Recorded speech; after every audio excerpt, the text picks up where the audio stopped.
In today's video, we're going to be discussing differentiation and integration as the means to a unit perspective. Stay tuned.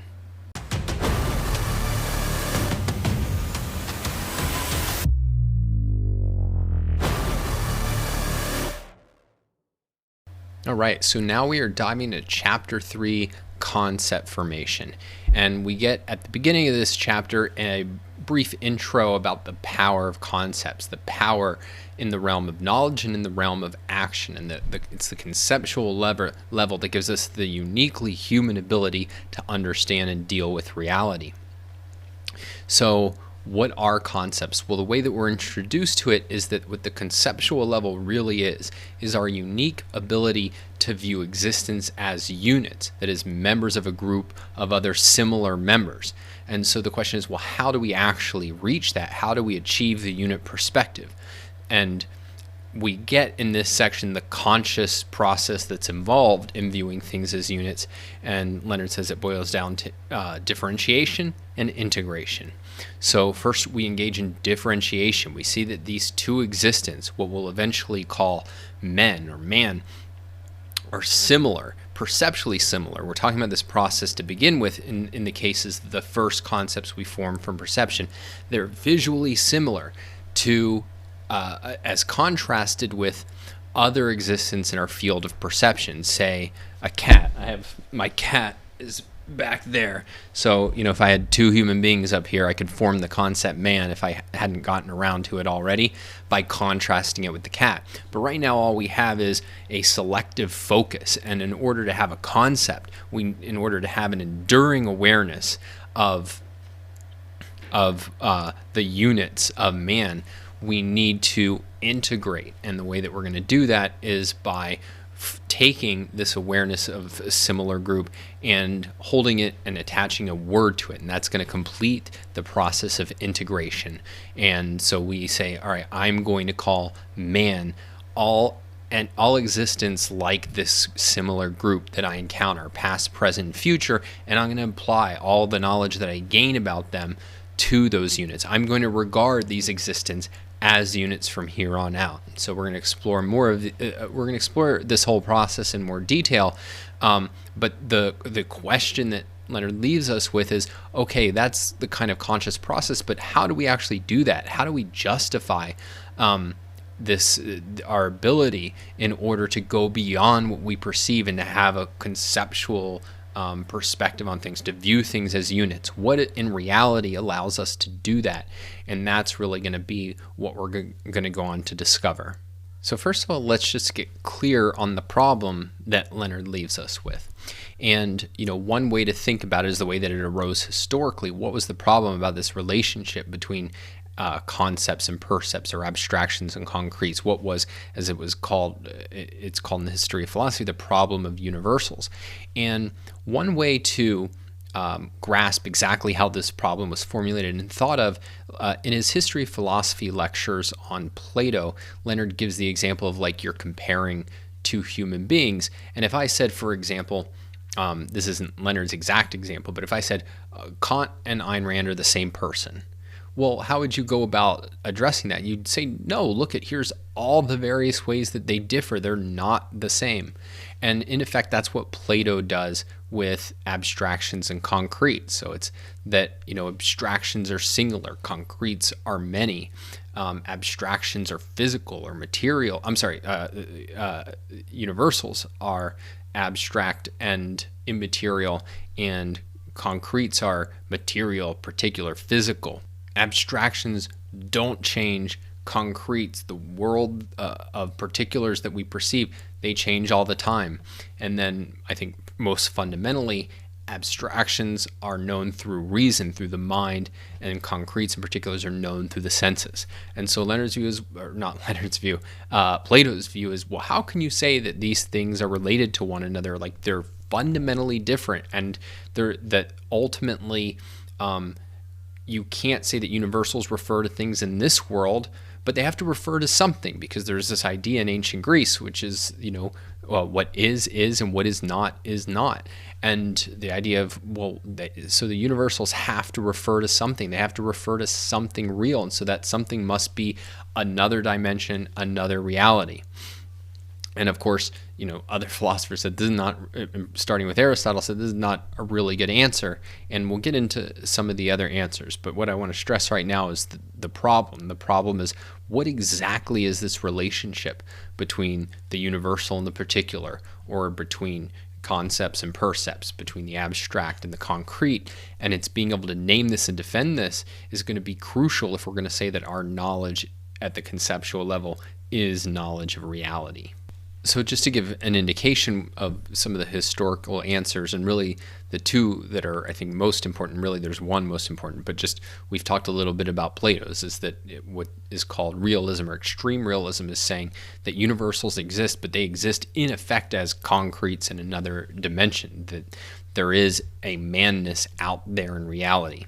Then the next thing we get, which is attributed to Aristotle, certainly Aristotelians have, and thinkers throughout history have had versions of this, and I think most people default to some version of this, and that's moderate realism, which is to say that the abstraction exists as a metaphysical essence in particular. So it doesn't exist out there in reality on its own. It's always in the particulars, or sometimes it's treated as a characteristic of particulars, of concretes, that in effect what you're doing when you're grasping an abstraction is you're stripping away all the particular things that make this man different from that man, until you get to this universal characteristic they all share, their manness. And that's what you're looking for. You're looking for that's the thing that's the same in all of the different individuals. And Harry Binswanger has put this in many memorable ways, but one of the ones I really like is it's the Hamburger theory of abstraction, where what you're doing is, you take two hamburgers and you say, okay, well, what makes them a unit of hamburger? And it's okay, well, this one has lettuce and tomato, so we'll scrape that off, and this one has cheese, we'll scrape that off, and you keep scraping away the differences until you get to what's the same. Now, another way that this has been put, at least versions of this theory have been put, that I learned from Greg Salmieri, he's not the one who gave it this name, but other philosophers, non-objectivist philosophers have, is context omission. And that's a really useful term to contrast with the objectivist view, which as we'll see in the next section, is measurement omission. But it's again, this scraping away, or you could think about it as it's abstraction by subtraction. It's that when we're going to a more abstract level, when we're going to the conceptual level, we're taking things away from awareness, and we're singling out certain features or attributes or essences that are in an entity, and that's really what we're focusing on when we use a word like man. All right, so those are some of the core historical views, and certainly moderate realism in one form or another, I think, is the default view, context omission, that abstraction is about stripping away.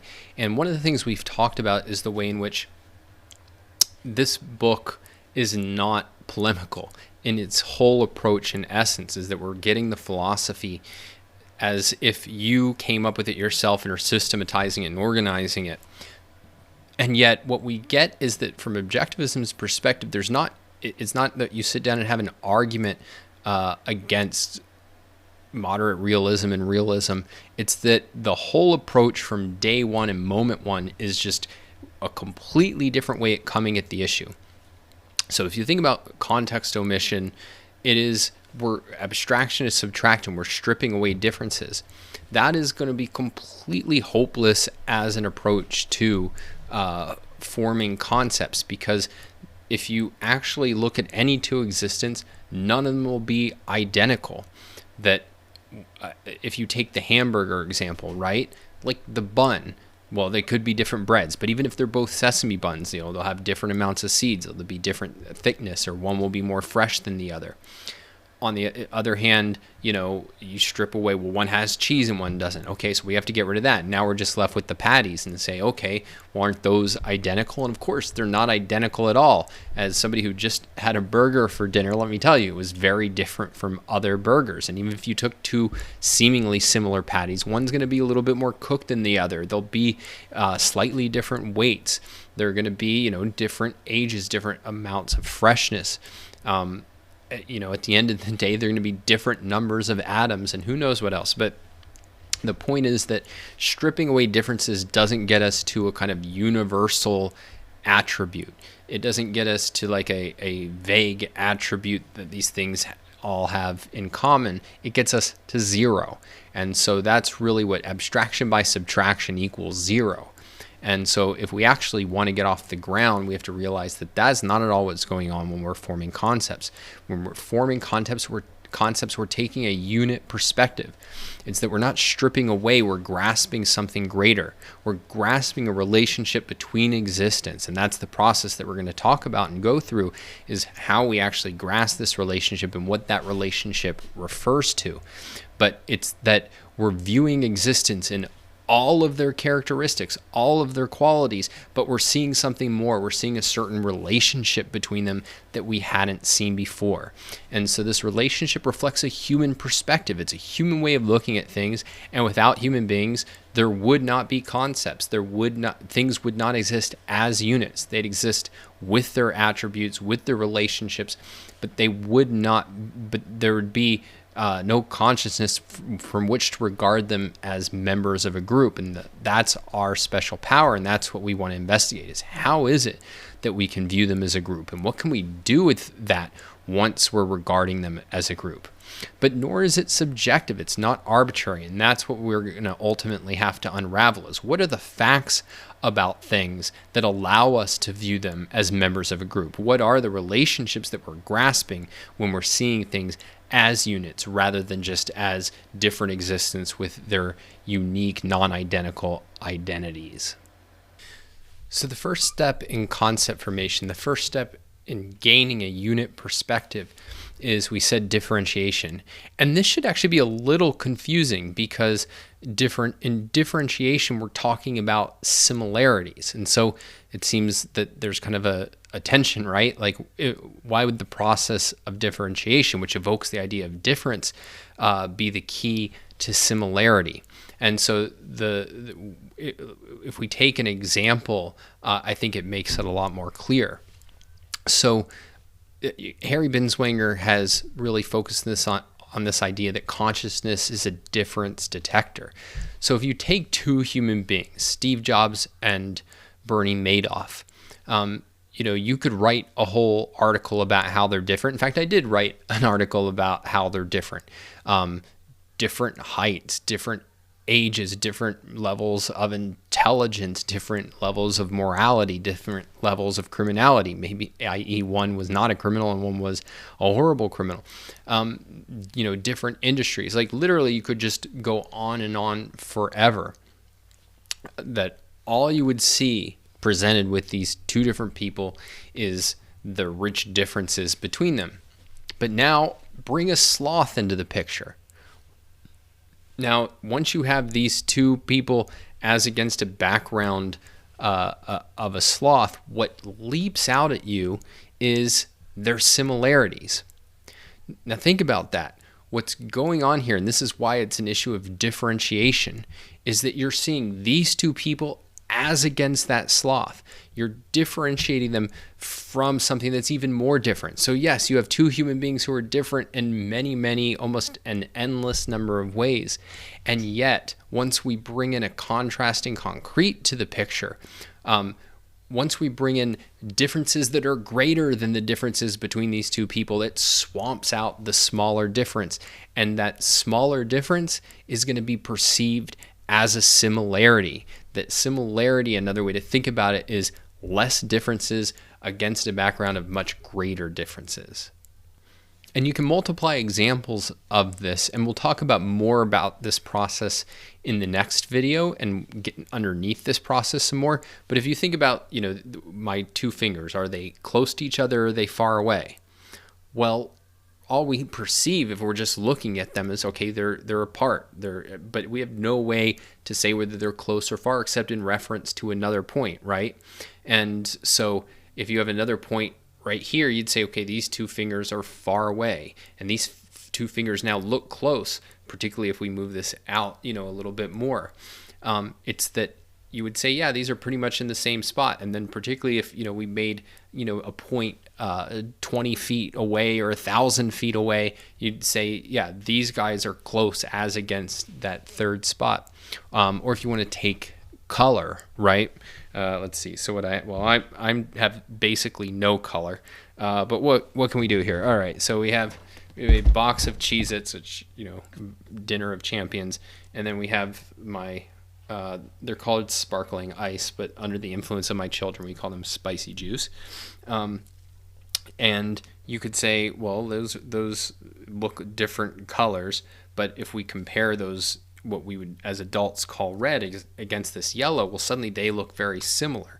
So it's that whenever we have, this is why differentiation requires three concretes, two that are going to be seen as similar as against a contrasting concrete, a concrete that is an existent that's more different than the two or more that we're seeing as similar. And so that's the real key to differentiation. Differentiation allows us to see similarities because a similarity from the objectivist point of view is just a smaller difference against a background of larger differences.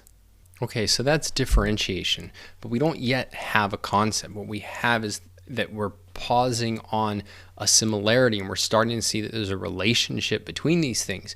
But the next step is to integrate, and an integration is when we're going to form an enduring sum, a whole, a mental whole, a new mental entity that reflects our resolve to regard these things as similar, as interconnected in an enduring way. So you can think of it as to integrate is to say, all right, I see this similarity between these two, what we would say between Bernie Madoff and Steve Jobs as against this sloth or this cat. And I'm going to now resolve to treat anything like Madoff and Jobs as a man.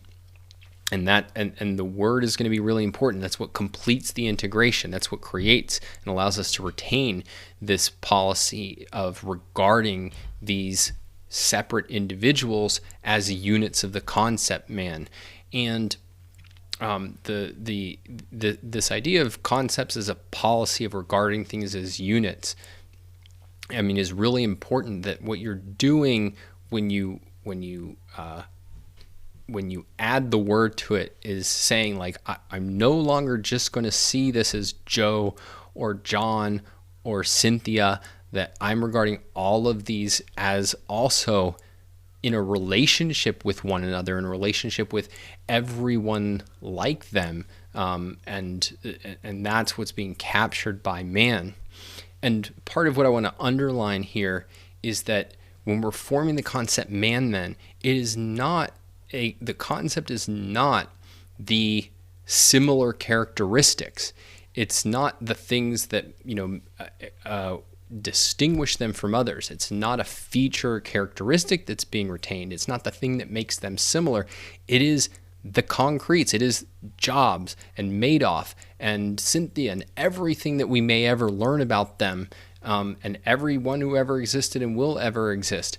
It is a grasping, or what it's referring to, what it's pointing to us is to all those existence and everything about them, including much that we don't know. And this will have a lot of implications, some of which we'll touch in OPAR. A lot of them are drawn out in particular in Leonard Peikoff's essay, which I referred to in a few videos ago, the analytic-synthetic dichotomy, that you run into just major problems in your understanding if you equate a concept with only some of the features. Like if you say that, man equals rational animal versus rational animal is a definition of man, but what man means is Don and Leonard and Cynthia and Kate and all of the particular individual men who have ever existed and will ever exist.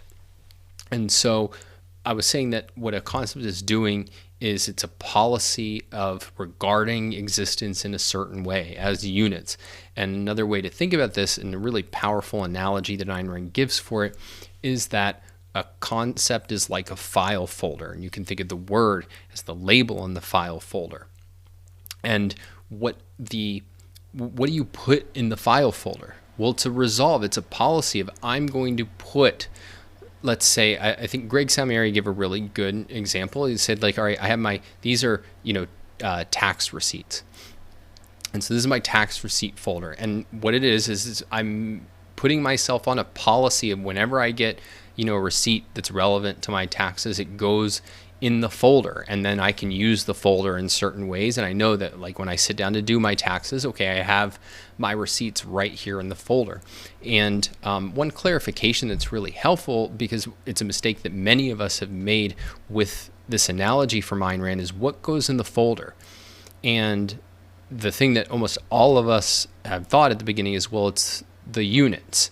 So that what's in the folder of man is Madoff, Don, Cynthia, Kate, but that's wrong. There's going to be some particular units that are going in, your folders, but the folder is really where you're placing knowledge about the units. And so it's everything I learn about man goes in the folder, and then when I encounter a new man, it's ineffectual. I take out the folder and flip through and go, oh, they have reason, they have two legs, they survive by the mind, physical force is evil, their social system that allows men to flourish is capitalism. So it's the knowledge of the units. And so you can see the power of concepts is the power to learn something about a few particular existence that are a few of the units of a group, and be able to apply it to all the units of the group. That's the enormous power, and that is what's being put into the file folder. All right, so that wraps up our discussion of differentiation and integration as the means to a unit perspective, to regarding things as members of a group of two or more separate members.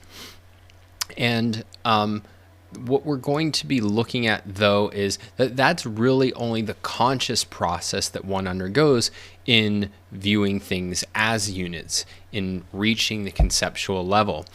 But it's not the full steps that are involved in concept formation.